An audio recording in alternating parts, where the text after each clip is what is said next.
Ayo, what's happening? The post up. What do you do?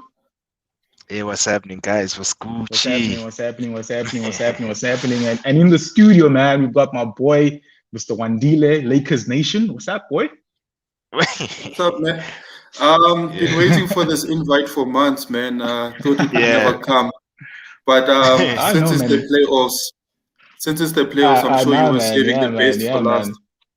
The Yeah, best for no last, doubt. man. Yeah, for sure, man. And on that note, man, let's hit the theme anthem, man. Let's go. Hey.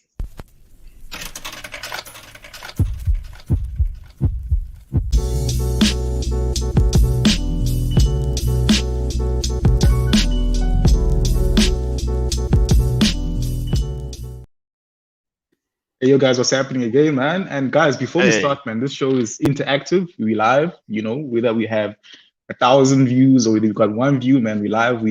Just come through, man. Chat, say whatever you want to say, and don't Yeah. forget, like, guys, before we start, like, share, subscribe. You know the work, bro. X is probably the And best at yeah, encouraging man, you and guys, man. hit the bell notification, please, so Nah, that you for can sure, also man, hop for sure. on and be able to watch us. Hey. Yeah, no, for Yeah. sure, man. Yeah, man. And I think, look, man, it's the play-in playoffs. It's exciting, and man, we got Wandile in the studio, and yeah, man. But before we even say anything about Wandile, X, I know this is your shine. Your Yeah. team, Celtics, came through. Talk to us about it, man. Hey, man. Hey, guys. I won't lie. It's a pleasant surprise. In yesterday's episode, I was like, you know what? I don't see us beating Washington, especially since we don't have Kemba Walker. But you know what's crazy about yesterday's game is that we experienced two injuries for two key players, in Robert Williams as well as Marcus Smart, and this was Yeah. before halftime. So I thought maybe that it would be over because Washington were leading by 4 points then. And then all of a sudden, young JT But came through. no. With a It wasn't JT. It It wasn't was who? JT. At halftime, it was. I think it was Yeah, like a 2 point. It was a 2 point game, man, or something. yeah. It was Then 48. Yeah, literally in Washington. literally in like a space of 2 or 3 minutes, your boy Kemba Walker pulled through, Oh yeah, dropped him as dropped well. 3 threes of bruh. I know you Yeah. hate your boy Kemba, but Kemba pulled through heavy for you guys last I night. don't. I know JT is a spotlight, 50 points. Yeah, Kemba, 50. Kemba was, Yeah, hey man, man. it was the old Kemba, bro. Yeah, it was, and as well, he also came out very clutch because the second half is where the Wizards crumbled. Because can you imagine Westbrook? I've got stats here, right? So Westbrook had 13 rebounds in the first half, and then in the second half he had only 1, and he even recorded 0 assists in the second half. I think it's because he's been passing to guys like Brad Beal. Of course, Brad he's Beal not was nowhere, 100%. bruh. Yeah, he's injured. He's still injured with an injury, and so he's not 100%. And Yeah. I think the Washington Wizards, they were 3 for 21. They were 3 for 21 from beyond the arc, which is terrible by anyone's standards. And yeah, man, it was just a terrible game for them in the second half. When it mattered, Westbrook crumbled, and that's my biggest issue with the guy, is that when it matters, he just goes missing. Yeah. And Wandile, what do you think, bro? How did you find last night's games, bro? I think mainly with Westbrook, I mean, he's basically playing alone. I mean, this team was nowhere. They weren't even in the playoff picture a couple of months ago. And Westbrook put the team on his back. I mean, they've won 17 games out of the last 23, made it into the 8th seed. So for us to say Westbrook crumbled after carrying the team out so much, I mean, I think it's a bit disingenuous. But the game was good. Tatum, oh my word. Tatum, we can say, decided to one man take that team from to victory because and on that note, man, let me just play the highlights reel of what Tatum did last night, man, because I think a 50-piece in any playoff game is something amazing, man. Let's see what he did yesterday, man. On TNT. Celtics with a 10-7 lead as we just get underway. And Pritchard able to come away with it. Here's Tatum off the screen. Tatum surprised to find the open shot. The move on Aaron Nesmith, who had just come on. And obviously Tatum, we know, so skilled, so talented. Tatum challenges Lopez and was able to get the step. What a difference in the movement we're seeing from Bradley Beal. Great observation. He looks like a whole different player here in the second quarter. Oh, the reverse by Tatum. Has been incredible this season when healthy. Yeah, he's come a long way. Here's Tatum.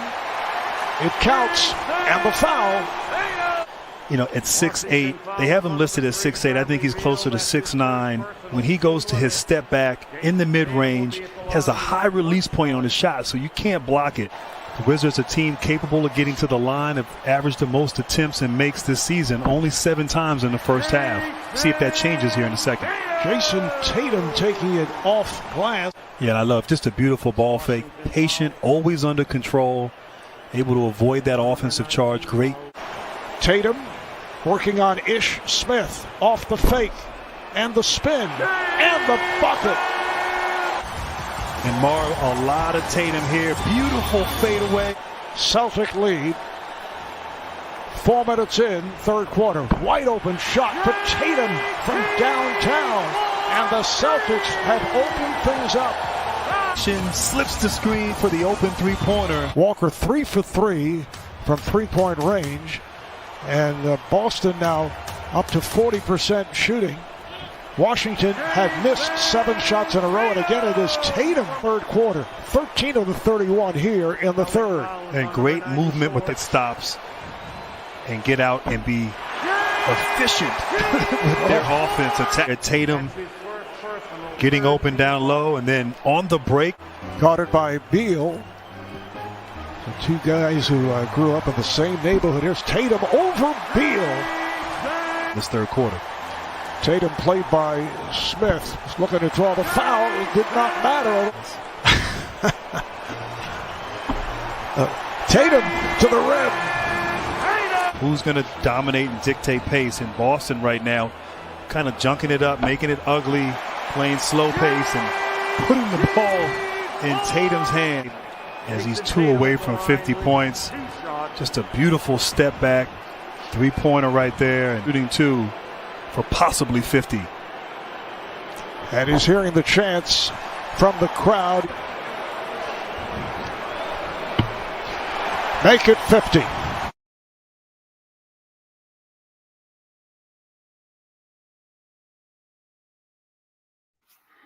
Yeah, man. Yeah, I man. mean, we saw. Look. Let me not get it wrong. I mean, he scored a 50 piece. I mean, if you look at the stats, man, I think you'll say that Tatum is dope. But if I look at his field goal percentage, bro, 43%. Yeah. Right, he took what? How many shots? He took 32 shots last night, bro, with 17 free throws, bro. Yeah. It's amazing, but come on, bro. Kevin Durant on 32 shots. Why are you on comparing 32 shots KD? and 17 free throws? Bro, that guy would be on like 80, bro. It would be an 81 game. That's not fair, bro. You can't compare anyone with KD. KD is the most efficient player, bro, in the league. So when it comes to efficiency, KD is the man. Yeah. My only thing is let's not be stat watchers, bro. Let's watch the game for what it is, bro. Yeah. True. Wandile. 50 points is 50 points, man. Sure, it would have 50 points is 50 points, Jimmy. You didn't see anyone else with the Celtics jacking up any of those shots. So might be a little bit inefficient, but it's the playoffs. The game is much slower. The guys are getting closed down. Everyone is zoned in. So I think it's a good stat line. So they go into the playoffs as the 7th seed. With the Wizards, they still have another chance against the Pacers, so which will also be very interesting. Yeah. The Pacers, man. Yeah, and on that note, the Pacers, bro. Yeah. Like, look, and I remember last night I gave my predictions. I said 120 to 100 for the Wizards, and it turned out to be 118 and 100. Turn around, bro. You know, so I got it completely wrong. Bro. I said the Pacers. I said, what did I say? I said 120, 115. Pacers versus Hornets. And boy, was I wrong, man. Shucks. I think the Pacers didn't have TJ Warren, they didn't have Miles Turner, Jeremy Lamb wasn't there, Karis LeVert wasn't there, and to pull off that result off of I mean, I wouldn't say a hot Hornets. I mean, they had a very good start to the regular season, bro, but they literally fizzled. But to beat them that badly, bro, man, that was bad, man. With the star players not there, man. Yeah, I don't think I saw that game. But what I want to say is, actually, the Hornets were very disappointing. One of my fears about this tournament was it's going to allow teams that don't deserve to be anywhere close to the playoffs. And this was a prime example. These guys didn't show up. This is a playoffs, man. This is your chance to get into the playoffs. And you do not. They didn't even take the lead. They never had the lead at all. And they were out of the game from the first quarter. I mean, they were 20 points down from the first quarter, so they had no chance. And they were out of it, so this is the fear with having this playing tournament. Some teams don't really deserve to be there, and here are the Hornets stinking it up, playing high school basketball. And I was disappointed, man. What I really liked about the Pacers' performance is that it wasn't Sabonis who was carrying them. It was everyone. Everyone turned up. Brogdon turned up, you know, and I was impressed by that it was a team effort. I prefer team effort more than individual effort because this is actually a team sport. It's not necessarily about individuals, and I think I give a lot of credit to the entire team as a whole for pulling that result off. Yeah, man. I mean, I think there was something like, if I look at the stats last night, I think there was something like 7 players were in double digits, man. Listen to that. That's what's important for me. You know, so I mean, it was a solid performance, man. So I think, look, last night it was a nice taster of what to expect in the play-in tournaments. So who's next? So we have we have the Wizards versus the Pacers next, man. Who do you guys call for, man?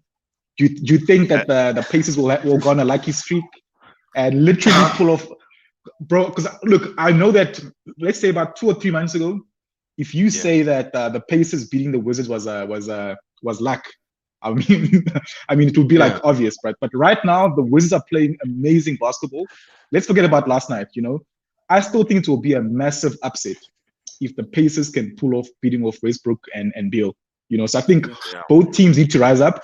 But I think it'll be quite an interesting game. You know, it's an underdog game, small markets, you know. So man, let's see how it turns out. You know, probably the game that Adam Silver doesn't want to see because he doesn't like small markets. Otherwise, there's no views, bruh.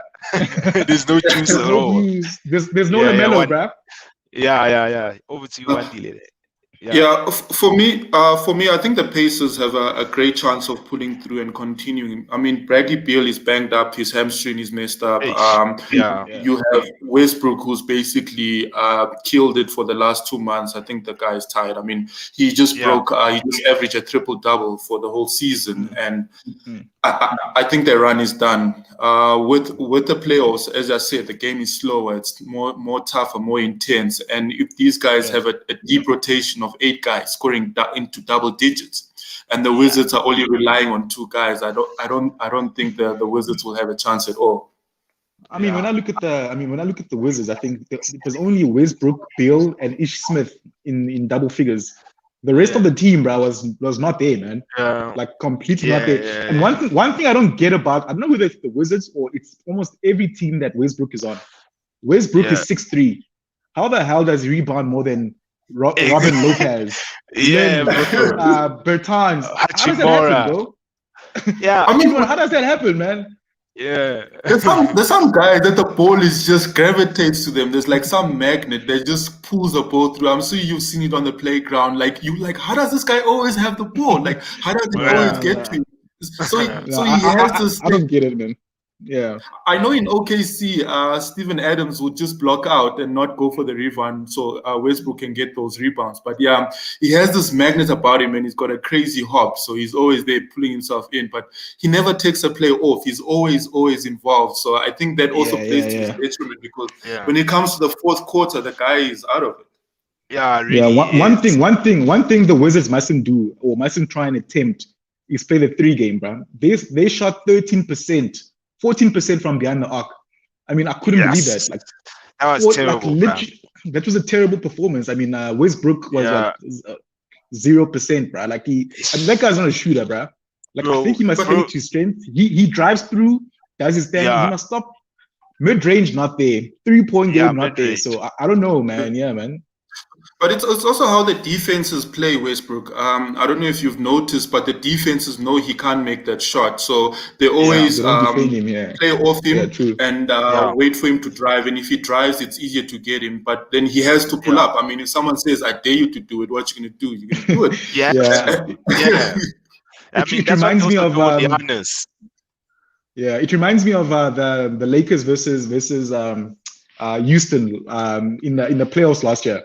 Like literally, no one tried to defend Westbrook from outside the arc, and literally because the Lakers was such a tall team, those guys just stood. They come through, bro. Let's see what you're gonna do, bro. So he was forced to always take the 3-shot, and he sucks, bro. And if he drives through, there was AD, LeBron was there. There was Dwight Howard. So hey, man, that's the best way to play Westbrook, bro. Now imagine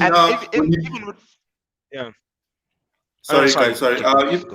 Imagine when he tries to drive through with Sabonis waiting for him in the paint. I mean, he has no chance.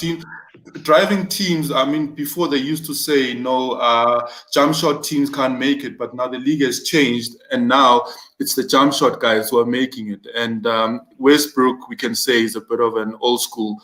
And in today's NBA, I think he's going to suffer a lot. True. He has to go 1000%, he has to go hard, and that's one thing I was always telling Jimmy, whenever we have our conversations, is that efficiency really plays a huge role, especially in the playoffs. You have to be efficient. You can't rely on just being athletic, because teams will figure you out. It's like same thing with Westbrook, that from jump shot perspective, he's not a person who's gonna convert at a consistent rate, and that's how you win championships. When you look at players like your Kyrie Irvings of this world, your KDs of this world, players who are efficient, they've got wicked jump shots, and especially during the clutch moments, they normally sink in the most important shots. No, for sure, man. I think for me, I'm gonna call it. If I have to say between the Wizards and the Pacers, I think from what I saw last night and what I saw from the Wizards, man, they stank last night, bro. So I'm gonna call it the Pacers. I'm gonna call it the Pacers win, bro. And and a shootout between the Pacers and the 76ers. But Celtics, Brooklyn, bro, that's gonna be the and it's gonna be the first time that Kyrie Irving goes back to TD Garden in front of those fans, bro. So it's gonna be pretty interesting. He's gonna burn his sage again, like last time. He burnt his sage and dropped 50 on us. So it's gonna be a dope encounter, man. But guys, on tonight's game, bro. So there's the Lakers. I always say the Lakers versus Steph Curry, not Warriors. We all know. I mean, Curry literally gets 4 men, four dudes have to mark Curry, bro. How do you guys think, man? What do you think is gonna happen tonight? For me, I watched the game on Sunday, that last game against the Grizzlies, when the Warriors were trying to get in to get the 8 seed so they can at least have 2 chances of getting to the playoffs. And it was basically just give it to Curry, man. Curry was jacking up shots from everywhere. I think he'll just come across the halfway court and he'll just be jacking up a shot. And when you talk about inefficiency, Jimmy, that's where you have to look at it. I don't think the Warriors have a chance tonight. He'll be jacking up shots, but as you know, Steve Kerr sits him a bit longer in the fourth quarter, and without him, the guys can't do anything. And LeBron has always had this vengeance against Steph, man. I still remember that playoffs when they were 3-1 down, and LeBron just had it in him, just like, I'm taking out Steph. And now Steph has got a little bit of an attitude in him. He's cut his hair. He's growing a little bit of a dad boob. So I think this one I'm staying up for, man. I think I've already called in at work telling them I'm going to be late. I have to see this. No, for sure, man. I was telling Waterboy Wavy that he must miss Afrikaans class tomorrow, man. Like, you gotta be up, right? You gotta watch this game, man. So I think that there's a big fear that this game might actually eclipse the NBA Finals. Because I mean, from what we saw from LeBron and Steph Curry, man, those matchups were legendary, bro. Yeah, they were. Even in the playoffs, and it always match up LeBron and Steph Curry, whether it was at Cleveland or Lakers on the Christmas Day game, because those are games that people want to see, and for us to see it in the playoffs, for us, it's like I was telling you last night, X, that how many more years do we have left of LeBron? Like, what, 2 or 3 years? How many playoff rounds can we see LeBron and Steph Curry? This might be the very last time we see them like square off, bro. So it might be dope, man. Could be. I think we could have seen more of this, but Kevin Durant, the snake, messed everything up for us. But, You also, yes. Yeah. No, so I think look, for me, I've been trying to think of what is Frankie V's strategy today. Like, what I've seen for literally the last 6 weeks, like literally Steph Curry has been the center of attention. Like, you see 3 or 4 defenders on him. So I want to see how Frankie V plays in tonight. Like, do you give him more leeway? Do you throw defenders at him? Because look, I think if you throw a lot of defenders at him, Andrew Wiggins, bro, he's not a fool, bro. Andrew Wiggins has got he's a dope player. Don't underestimate him. So if you put all your attention on Steph Curry, Andrew Wiggins will punish you. Jordan Poole will punish you. The number 1 pick that turned up like Lawrence Noel. Come on, Jimmy. Kwame Brown. Guys. I don't want to smoke Kwame. Guys, I don't want to say I told you so. I don't want to say I told you so. But Andrew Wiggins, he's rambling, bro. Before you go through, before you say something, I just want to say this. Kwame, I don't want no smoke was not me. About the Kwame, what happened with Kwame Brown, man? And tell us, who's Kwame Brown again, man? Because no one knows this nigga. Yeah. Mr. Wandile, who's Kwame Brown, bro? Yeah, tell us, bro. So Kwame was drafted number 1 pick like 20 years ago, man. I'm sure there's even players in the NBA that were not even born when Kwame was drafted. But so Kwame was drafted by Michael Jordan, his hero. And imagine looking up to Mike and you finally being drafted by Mike. And when you get too big, I mean, we all saw The Last Dance, and Mike's not a nice dude, man. Mike's not a nice dude. Oh, man. Mike is not a nice dude. So Mike picked on Kwame straight out of high school. The dude was drafted straight out of high school, and Mike basically messed him up, man. And number 1 pick, never lived up to the hype. We can't say he didn't do anything. I mean, he played 12 years in the NBA, and I think he's always been picked on. For 20 years, people always said, Kwame's a bust, he's a bum, he wasn't good enough. And I think after 20 years of being the butt of the joke, I think you get to a point where you're like, I've had enough. And I think that, and you also have to understand where Kwame comes from. I mean, rough upbringing, and his dad's in jail at the moment. He's got 2 brothers in jail at the moment, and he's had a tough upbringing, and things in the NBA didn't go well for him in terms of living up to the dream. He made his millions. He's fine right now, but people are still picking on him. And I think with Steven Jackson, Matt Barnes, and Gilbert Arenas picked on the wrong dude, man. Look, I don't think it's the wrong dude. I mean, this guy stole for a living, bro. Like, I mean, no. Wandile, listen. He is the number 1 pick, the number 1 draft pick, right? And here's his career stats. His career stats: field goal percentage, 49%, decent. Okay, cool. 3-point percentage, 11%. But back then, free throw percentage, 57%. Back then, free the three wasn't as important, though. Free throw, 57%. Rebounds per game, 5. Assists per game, 0.9. Steals per game, 0.5. Points per game, 6. Come on, bro. Did you see that? As the number 1 pick. Back in the day, you were setting screens. As the number 1 pick. Yeah. And I mean, Kwame Brown was probably picked on by the two greatest players, Michael Jordan and Kobe, bruv. And they hated this dude, bruv. But anyway, so let's give you guys a sneak peek on what happened this week. All right, here we go. So, Kwame Brown got mad at us. He got mad at me because Jenny Buss was talking about a trade that he was involved in. And I said, no, it was one player in the trade, not two. Joking on his basketball skills. Everybody in the world has joked on your basketball skills, bro. But these are your skills. Everybody been joking about that. One thing you can't joke about with me is my basketball skills. You haven't said nothing about that. Right? So, you are in control of your own basketball skills. So be mad at yourself.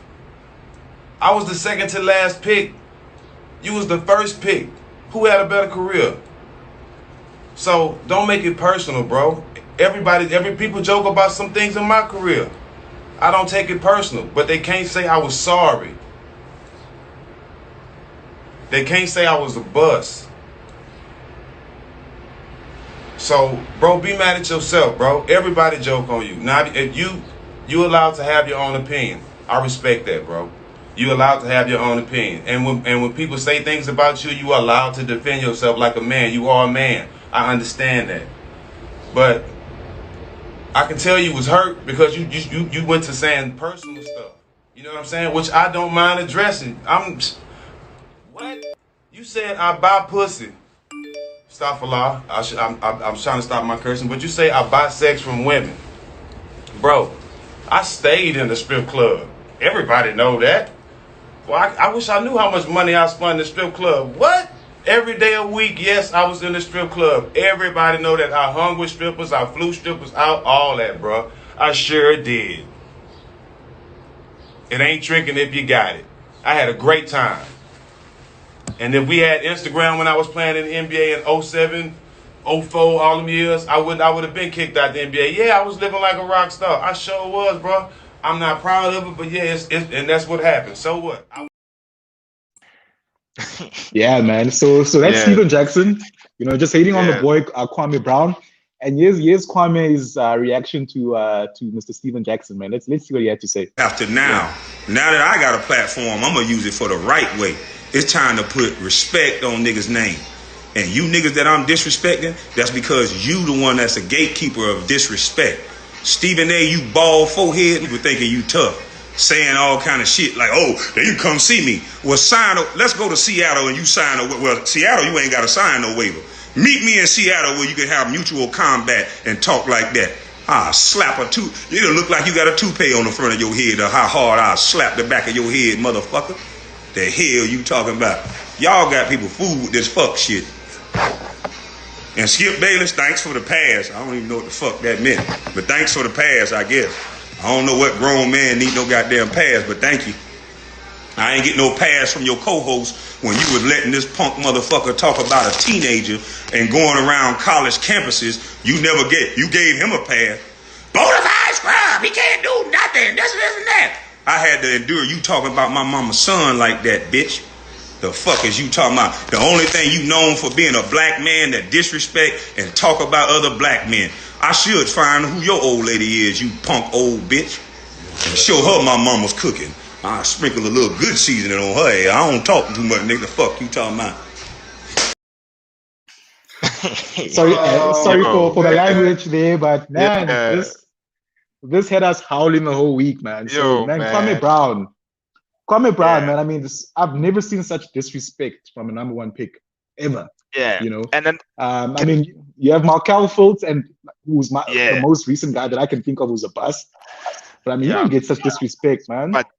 But another thing is, guys, it is like, have you noticed Markelle Fultz is not? They don't come at him as much as they come for Kwame Brown. That means that maybe Kwame Brown's attitude and who he is, maybe he's a dick as well. You know, you never know, bro. Because really, they don't come at Markelle Fultz the way they come at Kwame Brown. Kwame Brown gets grilled all the time, bro. It's crazy. He's the only example of a number one pick who didn't do well. Mark Alphus didn't do well, but no one is coming for him. So hey man, that's just I think maybe because he played with Kobe, he played with MJ, man. I mean he was amongst greatness, bro. You were the number one pick and you amounted to nothing, bro.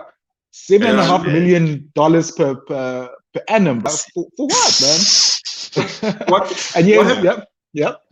What happened to Greg Oden? Why aren't people picking on him? I think this guy has been quiet for 20 years. He had enough. Yeah. But I just want to say something. Matt Barnes, Gilbert Arenas, and Steven Jackson have a podcast called The Smoke Podcast. All the Smoke. All the Smoke Podcast. Yeah. Right now, they don't want no smoke with Kwame because they know they will get it. These guys have always been. And don't forget Stephen A. Smith. Here's what he had to say when he finally left LA. He doesn't mean that much. That's number one. Number two, and more importantly, Kwame Brown is gone. The City of Angels, Hollywood, just should be celebrated. Throw a parade already, whether you win a championship or not. This man was a bona fide scrub. He can't play. No disrespect whatsoever, but I'm sorry to tell everybody the truth. The man cannot play the game of basketball. He has small hands. He can't catch the ball. He's got bad feet. He can't really move, even though he's mobile. Doesn't really know what he's doing. Doesn't have a post move that he puts to memory that he can do 2 times in a row. He has no game whatsoever. Plays no defense. Doesn't have the heart, the passion, or anything that comes with it. And you're asking me whether they gave up too much? Please, the Los Angeles Lakers knew exactly what they were doing. They should be celebrating right now, and Kobe Bryant should not be saying a word. Oh, that's hard. That is. That's Stephen hard. That is the most brutal attack. 2000s, man. Jesus. Oh. Yeah, man. But anyways, guys, it was a lot of fun, man. Man. I think tonight, I'm gonna call it on the Lakers. I think the big three is back. LeBron, AD, and Jared Dudley are all back. You know, so Drummond, man. What are your thoughts on Drummond? What are your thoughts on Drummond? Honestly, at the Lakers, man. Defensively, I think this is what they were looking for because they had Harrell and Gasol. Although Harrell's a good scoring threat going forward, but on defensive-wise, the dude was a liability. This is why the Clippers never gave him the extension. So on the pick and roll, he's great. Harrell is great. Scoring is great, but defensively, he was costing the team. So with Drummond there, I think this is a great base. I just don't know how far LeBron's ankle can carry him. And I mean, just imagine you are the Suns, you are the Utah Jazz, and you've worked your whole lives to be a number 1 and number 2 seed. And guess who you're going to get? You're going to get the Lakers with LeBron, and you're going to get Steph with the Warriors, man. You might get bounced out in the first round. So I think it's the West is stacked, and it's going to be exciting because the teams in the bottom half, you can say, have better experience than the teams in the top half, where you have your teams like even Damon and McCallum. So I think I can see the lower seeds winning these matchups. Respectfully, do you guys watch the games, or do you guys look at the stats at the end of the night? Right? Do you guys watch Drummond on a daily? Yeah, Drummond will be exposed this playoffs. He's a bust. He won't. Drummond will not be at the Lakers. Will not be at the Lakers next year. Hey man, he will not be at the Lakers next year. I would pick Dwight Howard over Drummond. What role? Hey man, he can't. He's gonna play. He's a defender. I'd rather have Montrezl. He's just a rebounder. He doesn't defend nobody, bro. That's a defensive stat. Steph Curry will run rings around him, bro. In the paint, bro. He's gonna get all those rebounds, bro, and then dish it out to LeBron or AD, and then watch. He's gonna hope that Steph Curry misses for him to rebound, but Steph Curry won't miss. So how many rebounds is he gonna get? Bro? He will, Jimmy. Jimmy, bro. No ways, Jimmy. I've been telling you guys, Andre Drummond is a bust. I don't know whether you guys watch it, like Andre Drummond over. Come on, man. I'd rather have Dwight Howard in the team. I'd rather have JaVale McGee in the team over Andre Drummond. But you guys will mark my words at the end. And Javal is benching for days, bro. Like he's not getting. And I was saying, when things are gonna get tough with the Lakers, Frankie V will play small ball. He will play 80 at the 5, and all of those centers, those bust centers, Gasol, Drummond will all be on the bench waiting for their turn. They're not. So end up being like Dwight Howard and JaVale McGee. Those guys didn't feature in the playoffs last year, bro. When things are tough, 80 at the 5, bro. 80 at the 5. What? No. I think Jimmy, you are wrong, bro, man. We beg to differ. Yeah. You're gonna be. Yeah, I'm gonna say what I'm saying is you're gonna be proven wrong, man. When it comes to tonight's game, you'll see the value of a good big defensive big man. Okay, cool, man. Let's see how it's gonna play out, guys. So, guys, man, it's been fun. Thanks for pulling through, Mr. Wandile. So, guys, don't forget X. What should they do, man? Hey, guys, please comment, share, subscribe, and hit that bell notification, guys. Yeah, we want to do this. We want to do this after every big game. So we're on a game tomorrow night. We're gonna unpack the Lakers. We're gonna unpack. We talk so much about the Lakers, but I mean that's the power of the big markets. Who are the number 9 and 10 9 and 10 seeds, bro? We don't even know because our focus is so much on LeBron. We're gonna jump into it tomorrow with Memphis and Spurs as well. I know nobody's gonna watch that game, but man, we're gonna unpack everything tomorrow, man, and it's gonna be fun, man. Thanks for pulling through. Thanks for watching, and till tomorrow, man. Thanks Mr. Wendy. Thanks, Mr. X. It's been real, man. Cheers, guys. Peace. Cheers.